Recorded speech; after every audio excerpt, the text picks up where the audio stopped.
The first thing Daniel Carter noticed was the crying. Not the loud, attention-seeking kind children sometimes used to get what they wanted. This was different. It was the thin, frightened cry of a child who didn't understand why the world had suddenly become dangerous. Daniel turned toward the sound. The afternoon traffic in downtown.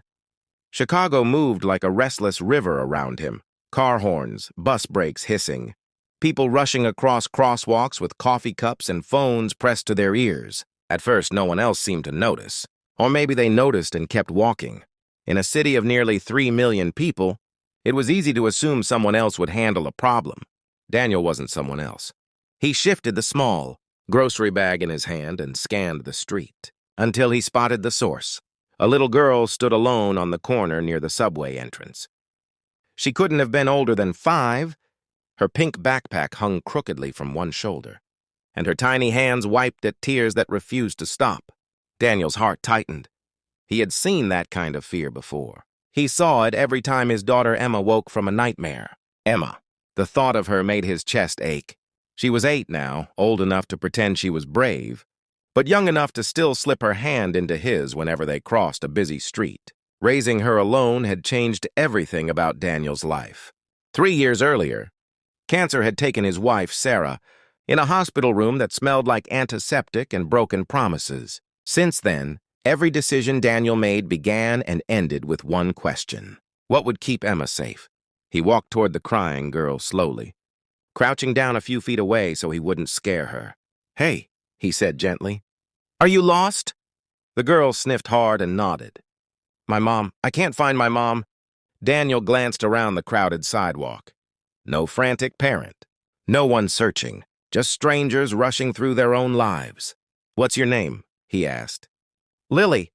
"Well, Lily," Daniel said softly, "my name's Daniel. We're going to find your mom, okay?" The girl nodded again, though fresh tears spilled down her cheeks. Daniel pulled out his phone. He was about to call the police when something made him pause. A sound, a deep metallic groan. Daniel turned toward the street.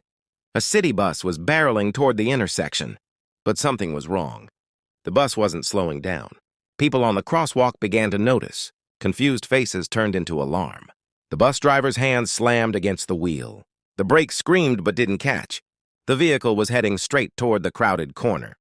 Straight toward Lily. Time did something strange in that moment. It stretched. Daniel didn't think about the groceries in his hand. He didn't think about the crowd. He didn't even think about himself. He only thought about one thing, Emma, and how he would hope someone would protect her if she were the one standing there. Daniel moved before the fear had time to catch up with him. He grabbed Lily, lifting her small body against his chest. Then he ran. The roar of the bus filled the air behind him. People shouted. Someone screamed. Daniel lunged forward just as the bus crashed into a light pole where Lily had been standing seconds earlier. Metal shrieked. Glass shattered. The pole snapped in half and crashed onto the pavement. For a moment, everything went silent. Daniel lay on the sidewalk, his arms wrapped tightly around the trembling girl. "Are you okay?" he asked breathlessly. Lily clung to him. "Yes." Around them, people began to gather. Phones came out. Someone yelled that an ambulance was on the way. A woman pushed through the crowd, her face pale with terror. "Lily!" The little girl twisted in Daniel's arms. "Mom!" The woman dropped to her knees, pulling Lily into a desperate embrace. "I'm so sorry," she sobbed.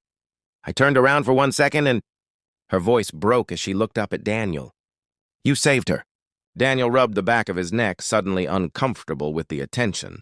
"I just happened to be close." But the crowd had seen what happened, and someone had filmed it. By that evening, the video was everywhere. A shaky phone recording showed the moment the bus lost control. It showed the little girl standing helplessly at the corner, and it showed Daniel running into danger without hesitation.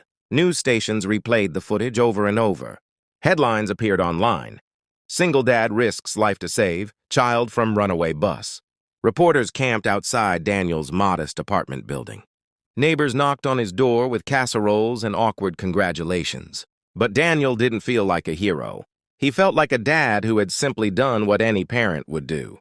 That night, Emma sat cross-legged on the living room floor watching the news clip.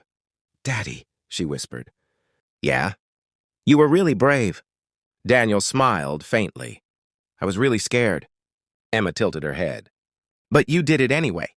Daniel didn't know what to say to that. 2 days later, the city mayor announced that Daniel would receive a Civic Bravery Award. Daniel almost declined. Standing in front of cameras made his stomach twist. But Emma squeezed his hand and said, Mom would want you to go. So he agreed. The ceremony took place in a grand hall at City Hall. Bright lights.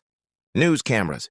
Rows of officials in polished suits. Daniel stood awkwardly beside the podium while Emma sat in the front row swinging her feet. The mayor shook his hand and began a speech about courage and community. Daniel barely heard it. His eyes kept drifting to Emma. She was smiling so wide it made his chest ache. When the applause finally ended, Daniel stepped down from the stage. That's when he noticed the man waiting near the back of the room. The stranger was older, maybe in his late 60s. He wore a dark coat and held something small in his hands. When Daniel approached, the man's eyes were already shining. Mr. Carter, he said quietly. Yes? The man took a slow breath. My name is Robert Langford. Daniel shook his hand politely. I just wanted to say thank you. Daniel nodded. I appreciate that.